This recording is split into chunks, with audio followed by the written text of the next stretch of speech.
Hello, I'm back with another episode of Sharing is Caring, and today I would love to introduce you to a wonderful woman that is a part of our BU Uplifter group, and she was also one of my very first Bear the Bums models. How cheeky is that? Too funny. She is a self-love badass, or I should say the self-love badass, for more reasons than one. I just found out that she has a lot of experience in martial arts, like super badass. So I introduce you to Chaylene. Here we go.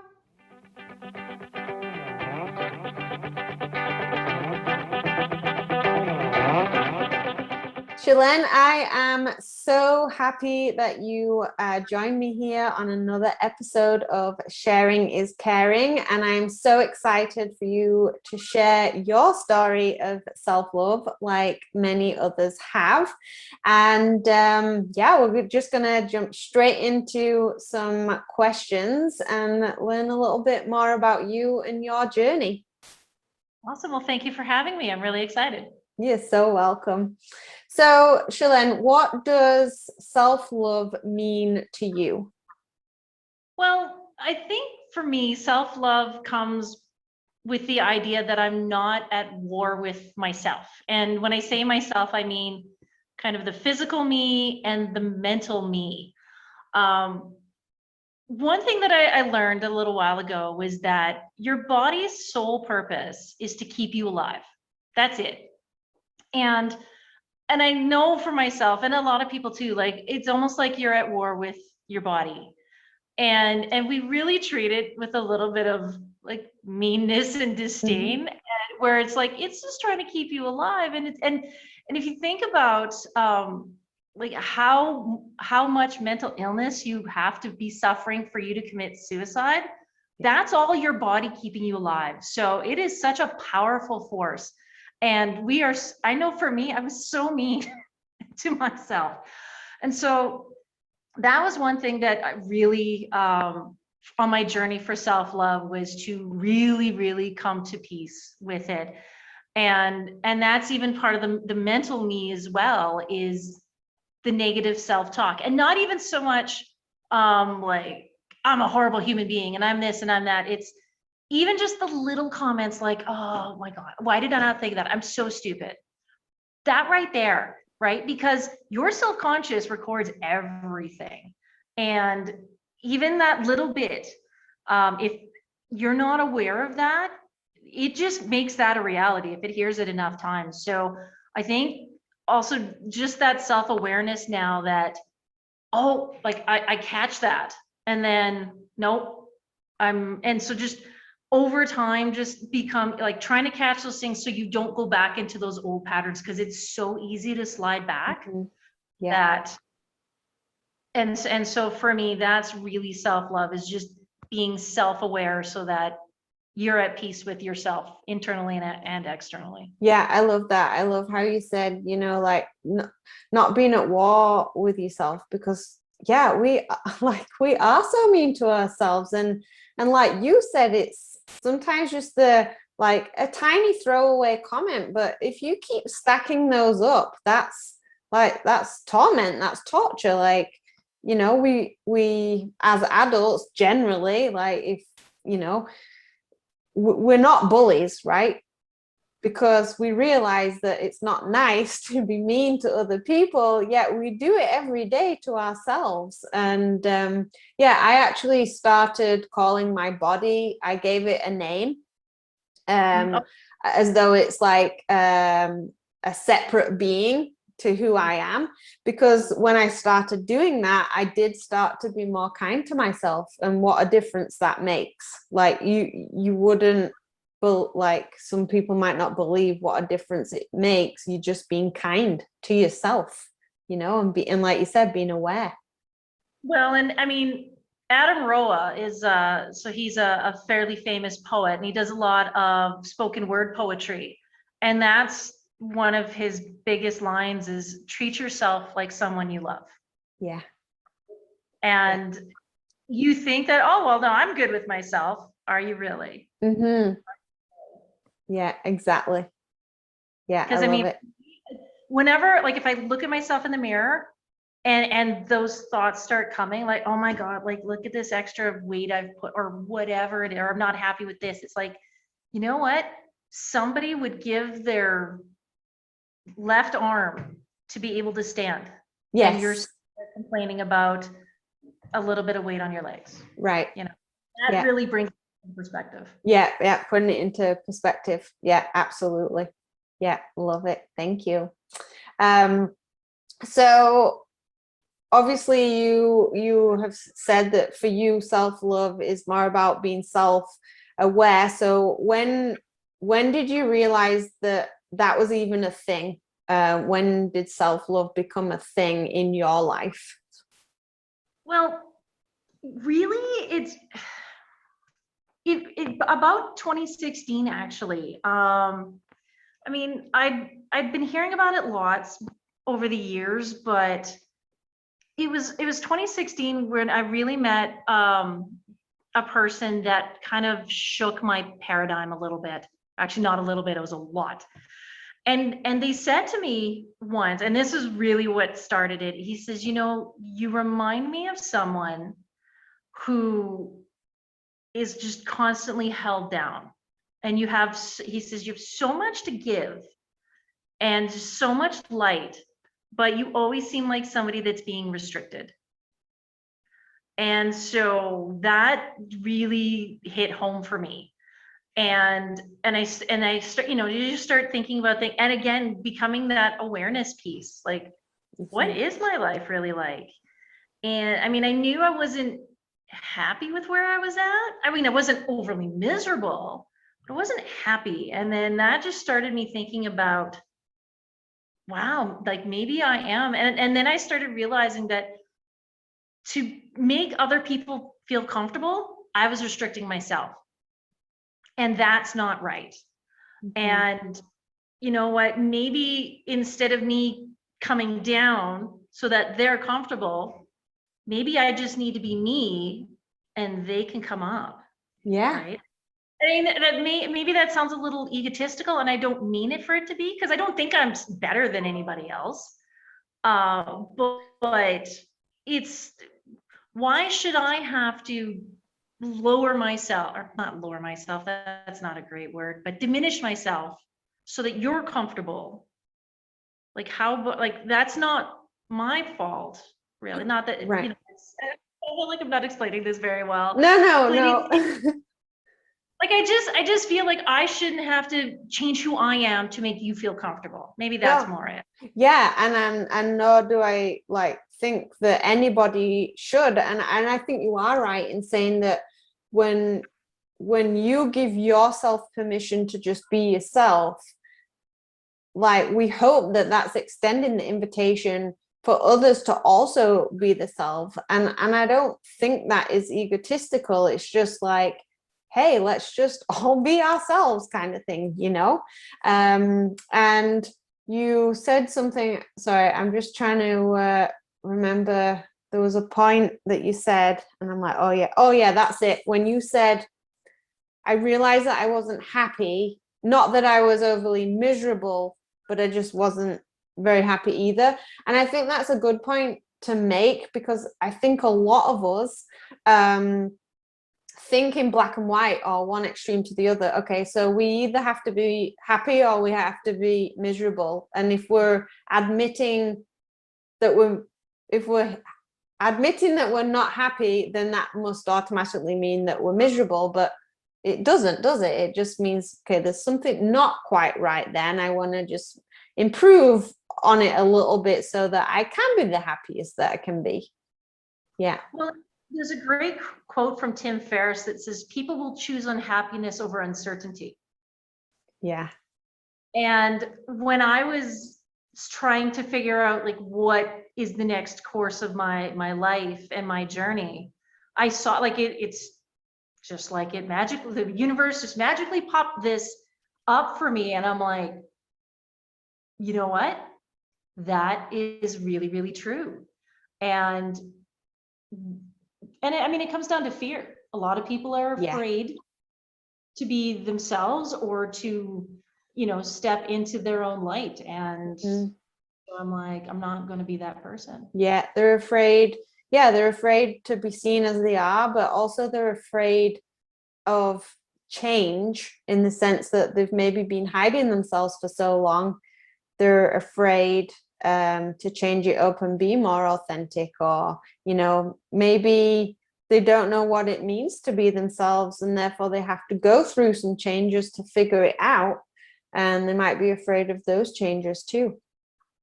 Well, or afraid that maybe the people that they like, their friends or colleagues that they had surrounded themselves with, won't like them anymore because now they're the same. And for some people, like if you don't have a big circle of friends or something, that can be very critical. Yes. Right? Yeah, absolutely. Yeah. So then you get negative patterns that don't serve you at all. Yeah. Yeah, and then it all comes around to, the people you're surrounding yourself with. I feel like, those that are maybe on a positive journey are more likely to accept those changes and work with you on your journey. And then maybe the ones that are on a more negative path, maybe it is the end of that chapter. That friendship chapter, and that's scary too. Like you said, fear of losing some people, even if that change is a positive one. Yeah. Because the way I look at it too is because honesty is part of that self-awareness with yourself. And if you feel that you can't be your authentic self so that you can learn to love yourself, and if you can't surround yourself with those people that support you to be your authentic self, then you're going to have a really tough time. Yeah. And it's very important to surround yourself by not necessarily, well, I used to say like-minded people, but then some people pointed out, no, they don't have to be like-minded. It just on that positive journey too, kind of thing, or accepting, or open, that kind of thing. Yeah. And once you get that self-acceptance, then you can learn that some people that were in your life, and they may have been in your life for a long time, that if they maybe that part of their chapter in your life is done, and you know what, you let them go with love and light, and and you move forward, right? Yeah, totally. Yeah. So what would you say that you are most proud of yourself for in relation to your self-love journey? I actually have you to thank for that. Me? Thank you. It was finding the courage to pose naked with a bunch of you should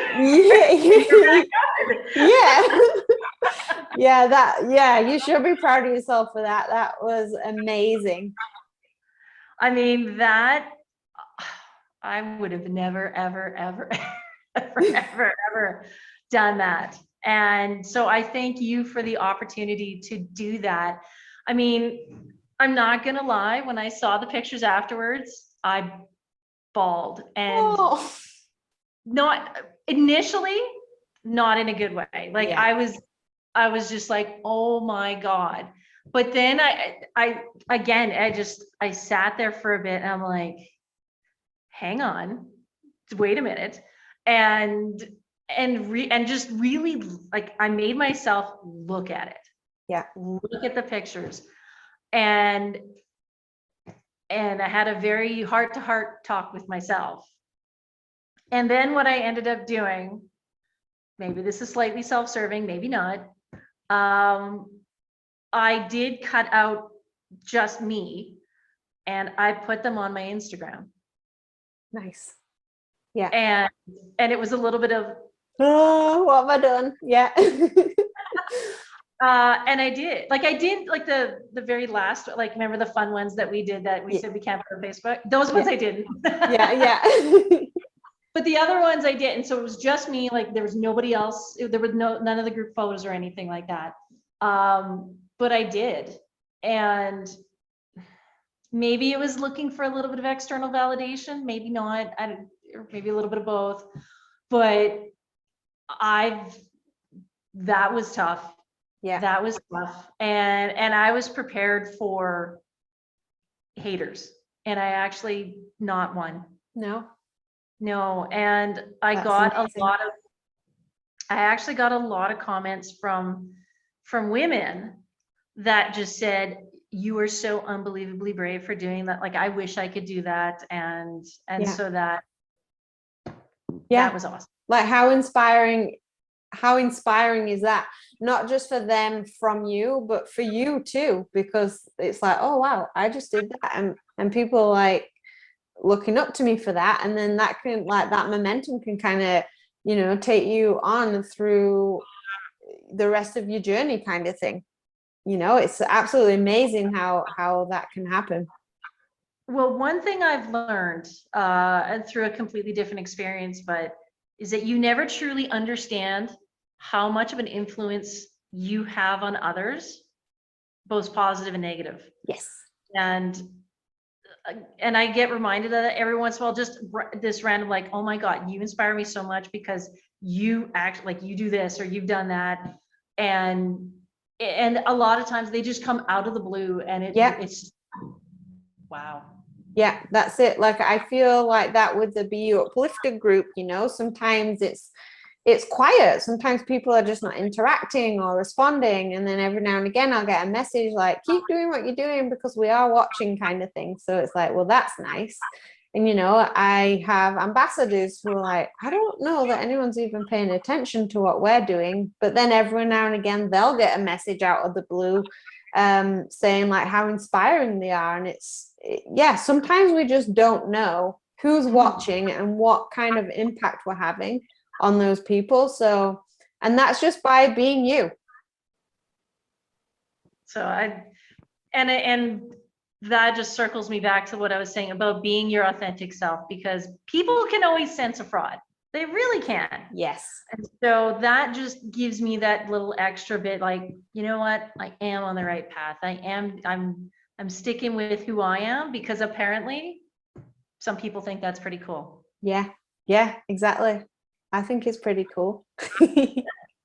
One thing else I wanted to say about photos, like how you looked at your photos and you cried, and not for a good reason at first, but then you made yourself look at them, and you whether you found love or you just found acceptance, whatever that looked like for you, like that's actually a good point, because you know, sometimes I have clients and they go through like their boudoir shoot, and then they'll look at the pictures and it's just automatic for them to look at their flaws. And I try to, you know, guide them through what I see, and I just say, yeah, maybe you look at these pictures and you like them as the pictures, but when you really look deep at yourself, you're not immediately liking what you see. But if you don't resist and you actually look, then that will change. And the picture isn't changing. It's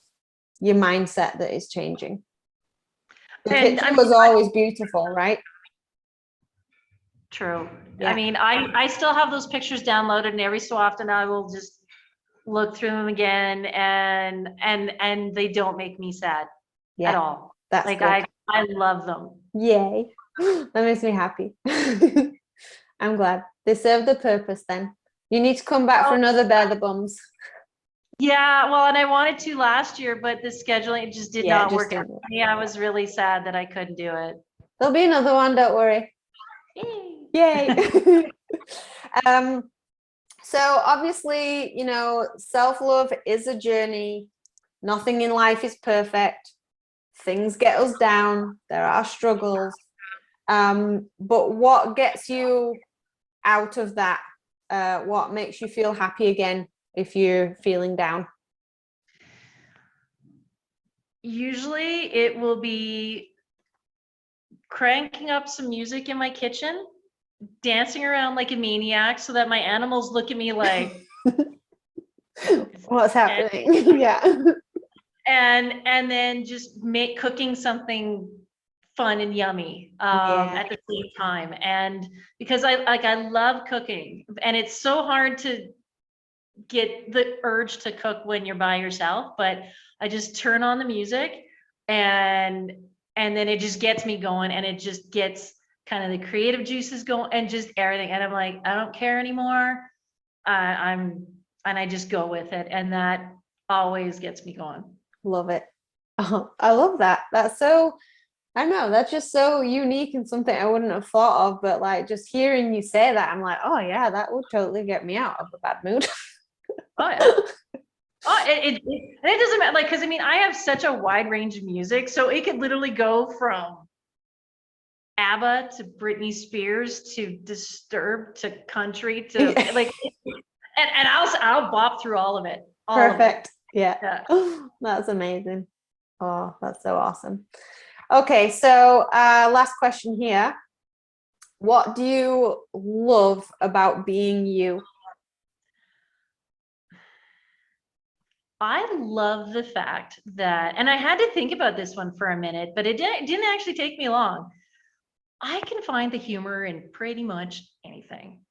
I actually had a former boss one time call me, he referred to me as the court jester, because we could be having the most serious conversation, and then all of a sudden, and it's not that I look for the opportunity, I just find it and I will make a crack.